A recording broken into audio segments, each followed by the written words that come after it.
Adda 24/7. We are in the Sankalpa series for BFM. We are covering objective questions mainly for all the subjects or all the topics of BFM. Today we'll be covering chapter 1, important questions over here. Remember, these questions are one of the few of the important questions which can be asked in the exam. So chapter number 1, exchange rate and forex business. So let's start. Which of the following statements is false? Now check the answers. Which of them are false we want? We don't want true, okay? Which of them are false? So the forward exchange rate is a good predictor of future spot exchange rate. So forward exchange rate is a good predictor. Predictor means can it predict of the spot exchange rate, future spot exchange rate. So is it so? Firstly, what is the difference between forward exchange rate and future spot exchange rate? Always remember, spot means what? Spot means whatever you are having right now. Spot. See here, suppose if I say today is what, suppose let's say, imagine this is September. So when I say September spot, okay, spot September. So what does it mean? Spot September. So it means what is the present rate going on in September. When I say forward, forward means November forward when I say. So this I am guessing. I am doing the calculation. So forward rates are always based on calculations. Forward. Okay, they are based on calculations. But spot rates are always based on practical.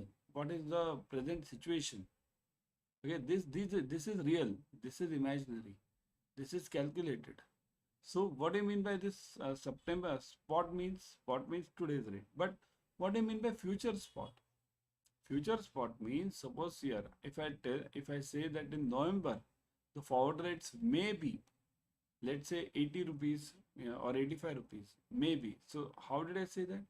I'm saying this on the basis of calculations of the forward rates. But actually, in November, what the rates are, when the November comes, so that time the rate which is there, that is known as future spot, means November spot. So the forward exchange rate is a good predictor of the future spot, means what the rates might come in the future. So is this statement false? No, the statement is true. So here I'll write it true, right? Because forward exchange rate is definitely giving me the prediction and what can be the rates in November or whatever month it is. Forward exchange rate and the future spot rates may not be the same. Means whatever I have calculated for, let's say, same example we'll take. Whatever I have calculated for November and what the actual rates of November when the time comes. So may not be the same. That is obviously true. Because these are totally based on my calculations. It can happen that something might happen between September to November if there is a war, huge war between Russia and Ukraine. War goes on. So in that case, what will you do? The rates will be totally different than my calculations. So may not be the same. That is also true. The forward exchange rate is an unbiased predictor of future exchange rate. Is it the same? So forward exchange rate is an unbiased predictor. Unbiased means what? There is no bias in that. It is purely based on data. That is known as unbiased.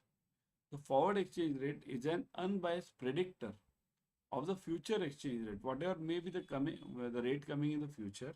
Okay. So my forward exchange rate based on the calculations means, what is forward exchange rate? 3 times we have seen this forward exchange rate. What do you mean by this? Say this. Forward exchange rate equals to forward. I'll just write it over here. Forward equals to spot plus or minus premium or minus, if it is there, then it's discount. Okay. This is basically the forward rate. Okay. So forward rate is the unbiased predictor of future exchange rate. So that is also true. What about the last one? The spot exchange rate is a good predictor of the future exchange rate. Means what? Spot is today. Spot rate is today and future exchange rate is in future. So whatever is in future, how can a means this spot exchange rate predict that? So this is false. Okay. If this would have been reverse, the future exchange rate is a good predictor of the spot exchange, then this would have been true. So the answer which I want is D, false one, because I want false. isn't it? So this is false. Spot exchange rate is a good predictor of future exchange rate is false. Okay. The objective of central bank include. Now what is central bank? Central bank means RBI. Huh? Here we are talking of not Central Bank of India. We are talking of RBI. So the objective of RBI includes to ensure that a country's balance of payment remains in equilibrium. BOP remains in equilibrium. Okay. Second, to accumulate country's foreign exchange reserves. Accumulate, go on accumulating. Is it that? To ensure the implementation of country's exchange rate policy. Ensure the implementation of country's exchange rate policy. And to control the international trade. So which of them includes? Now we want true one. Huh? We want a true one, not the false one. In the earlier answer, we wanted false, right? So which of them is true over here? To ensure that the country's balance of payment remains in equilibrium. To accumulate the country's foreign exchange reserves. To ensure implementation of country's foreign exchange rate policy, forex rate policy, and to control international trade. So what all can RBI control? Firstly, let's go on the removal method. Means we'll remove whatever is not required first. To control international trade. This is not possible for anybody to control any international trade. So this is false. Next, to ensure that balance of payment remains in equilibrium. So remains in equilibrium means this is the main job of RBI actually. Okay. So main job of RBI is this balance of payment remains in equilibrium. So the answer over here is true. What about the other two? They accumulate foreign exchange reserve. What is the word called as accumulate? Accumulate means if tomorrow RBI goes on accumulating all the forex reserves, all, okay, it goes on just collecting the forex reserve, dollar rates, just collecting the dollars. What will happen? If the dollars are collected in huge amount, it may happen that after all dollars are collected in the current account, so it doesn't give you any balance, and it doesn't give you any interest. So that is a loss to the country. So accumulation is not the right answer. Right answer is accumulation to the stage of where it is needed for your balance of payment means obligations. Okay. So this is again false over here. To ensure the implementation of country's exchange rate policy. What do you mean by implementation? Implementation is not done by RBI. RBI gives the directions and commercial banks have to implement this. So each bank has to implement it on its own. So the correct answer to this becomes only A. To ensure that the country's balance of payment remains in equilibrium. This is the main job of RBI. Balance of payment, because if your balance of payment goes haywire, or if it goes in different directions, if there is a huge deficit. Okay, let me give you an example. Balance of payment is not in equilibrium means what? If my incoming dollars are more than my outgoing dollars, then it's okay for me. My balance of payment is in surplus. But if the reverse situation is there, then the problem is, in that case, I'm having more expenses and less income. So that is a problem for any country. So that's why to ensure that country's balance of payment is in equilibrium means there should be more incoming dollars than the outgoing dollars. Okay. Before going ahead, download Adda 24/7 app on your mobile. In this app, you will be getting the premium study material plus live classes, ebooks, tests, whatever you need for clearing JIB and CIB, we get it over here. Sure, we need live classes. Generally, what do we need it for clearing any exam? One is somebody to teach you, so live classes are there. You need books, so ebooks are there. You need tests to give you the confidence, so tests are there. So that's why download it right now. Okay. The exporter should necessarily submit the export documents to the bank within 15 days from the date of the documents, 15 days from the date of shipment, 21 days from the date of documents, 21 days from the date of shipment. So what is the rule actually? What do you mean by this question actually? Whenever any exporter sends the goods, okay, this is the exporter and this is the importer in, let's say, USA, okay, importer. So this exporter is sending the goods, so goods will be sent via ship, okay, generally they are sent via ship only, okay, ship to USA. So once the goods are sent, the shipping company will give them the bill of lading. So exporter will bring these documents, bill of lading plus invoice, insurance, then bill of exchange, packing list, certificate of origin. All these 6 documents this exporter will bring and submit it to the bank. So this is the real question. So these documents are to be submitted in how many days? These are to be submitted within 21 days from the date of shipment. What is the date of shipment? Date of shipment means this is called as on board. Whenever you get on that BL, on that BL you get a stamp, on board date. So that on board date is known as the date of shipment. It's called a shipped on board. In some books write it, some shipping companies give you only shipped. Only shipped is also okay. Only on board is also okay. Shipped on board is also okay. Any of these 3 words is allowed. Okay. So the exporter needs to submit the documents, export document to the bank within 21 days. It's actually not the word bank is not a correct word.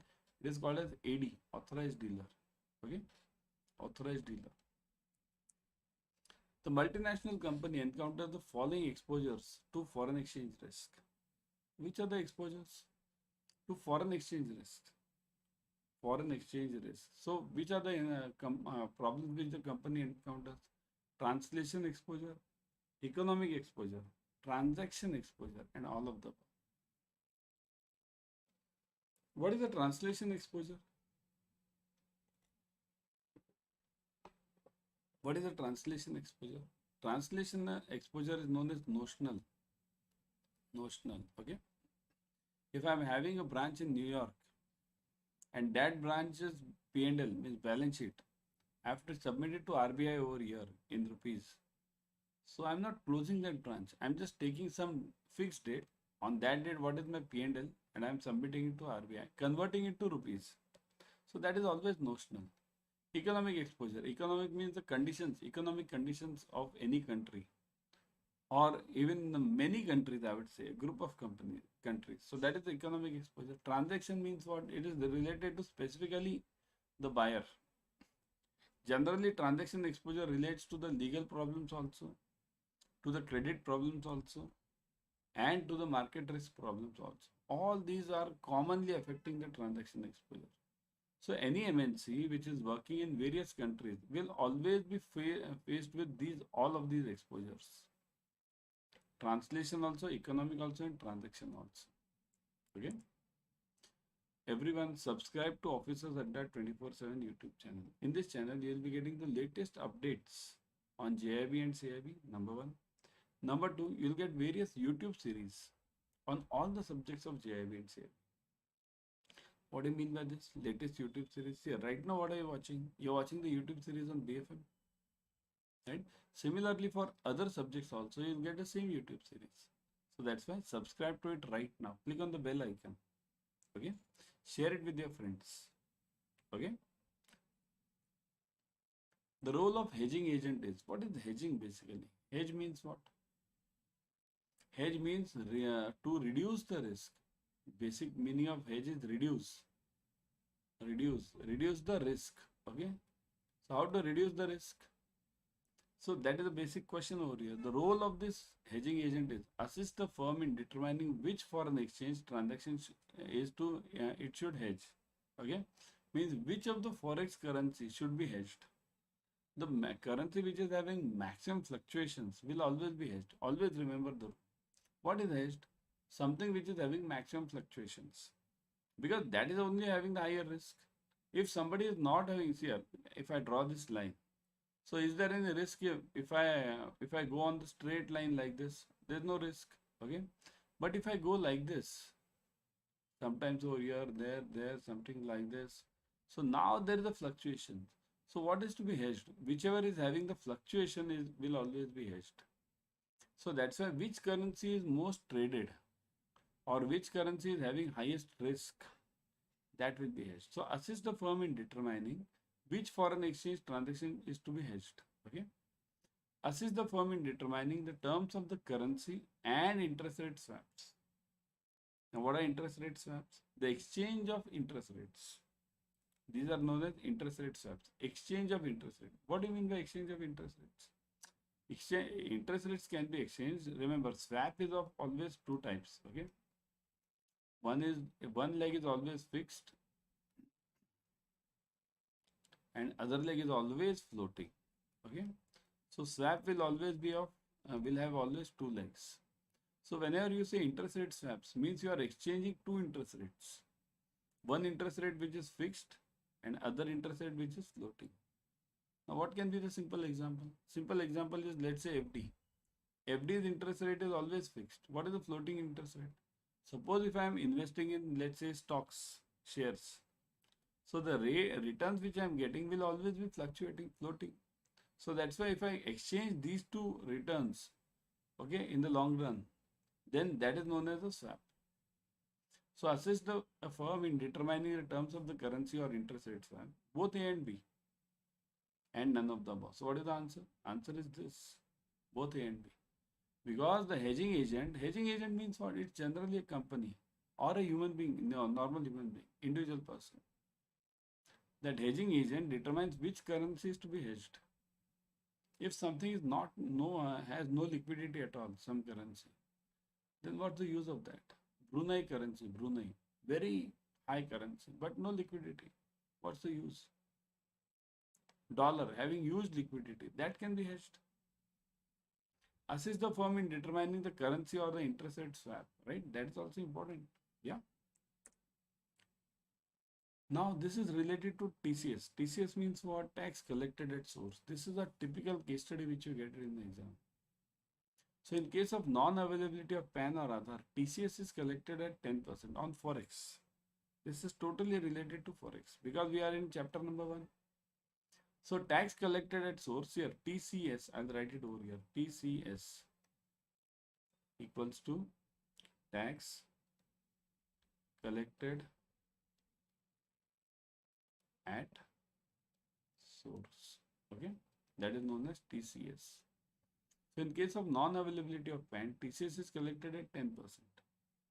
TCS is also applicable to transactions involving transfer of domestic rupee account to NRO under the LRS scheme. LRS means liberalized remittance scheme. So if I transfer the money from rupee to NRO, then also tax is applicable, obviously, because I am transferring from the savings account of my resident savings account to the NRO account. Remittance under LRS towards studies abroad, where the sources of funds is educational loan, is 0.5% TCS, will be the TCS and applicable over the threshold of 7 lakhs. So if I go outside for studies, remember what does this line say? If I go outside for studies and I take a loan for going outside, then the tax applicable will be 0.5%.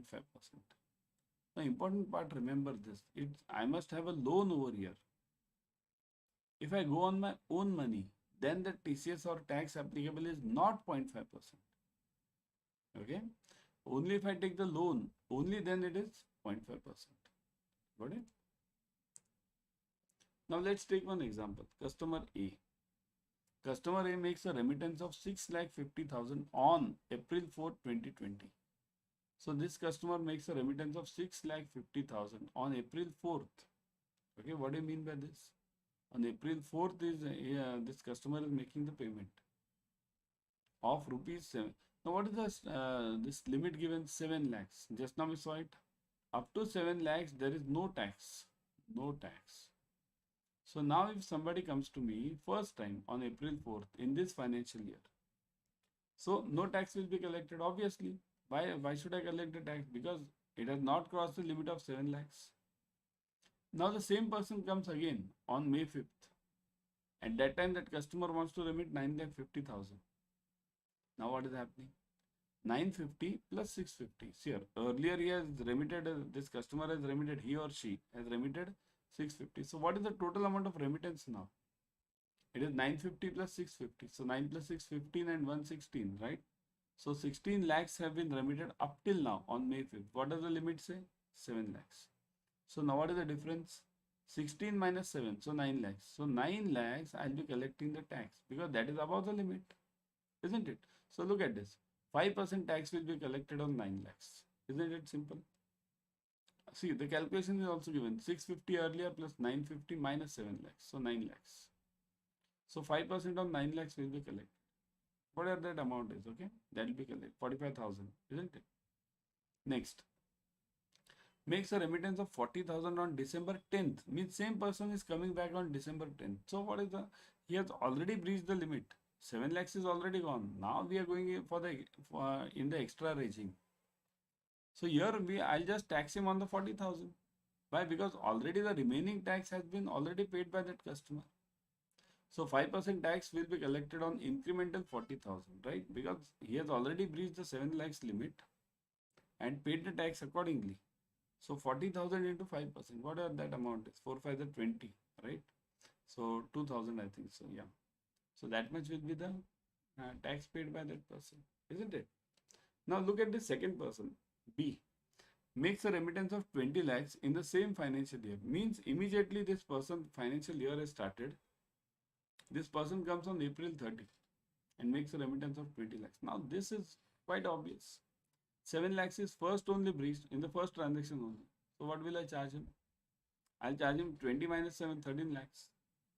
5% tax will be collected on 13 lakhs. So what are we assuming over here? The customer is having PAN number. If the customer is not having PAN number, then 10%. Okay. So here I'll be charging 5% to this customer. Now look at the customer C. Makes a remittance of 10 lakhs for pursuing education through a loan obtained from an FI. So look at this. There is a loan now. If there is an education loan and I am going for education, then what is the tax amount? 0.5%. And that also beyond 7 lakhs, right? Up to 7 lakhs, no tax. So 10 lakhs I am expending. 10 lakhs minus 7 lakhs, 3 lakhs. See this. 0.5% tax will be collected on 3 lakhs, isn't it?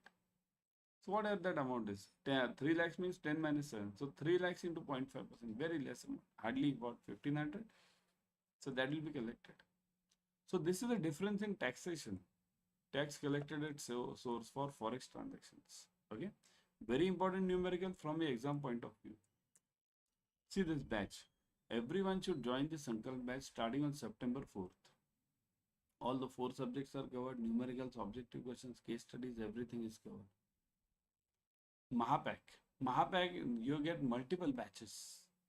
Plus you get live classes, video courses, ebooks, test series, mini and Maha marathons, practice papers, doubt sessions, everything in what fees? What is the fee? Huge discounts are going on. Right now 80% off is going on. Let me show you. Go to Adda 24/7. I would always suggest you, first you download the app. Because in the app you are getting 1% extra using the coin system. Okay. So first you download the app. So let me show you. Go to Adda 24/7. Done. So click on JIB and CIB front page itself. Click on CIB November 23. Now we'll see the batches. See this Sankalpa batch. Click on this Sankalpa batch. September 4th, fresh batch starting. 300 hours online live classes, 56 test series, 65 ebooks, recorded sessions. What all do you need? Click on buy now. Code is already applied. August AUG 80. 80% off is applied. 23,999 reduces to 4,799. Huge discount. Go for it. In fact, I would suggest you to go for Mahapack. As I told you, Mahapack means multiple batches. Okay. So go to here JIB CIB. Click on JIB CIB Mahapack over here. Now click on CIB Mahapack. This one. Again, see 500 hours of online live classes, 121 test series, 216 ebooks, 962 videos. What all do you need? Recorded videos are available. Look at the fees, 80% off, and cherry on the cake. Remember, double validity.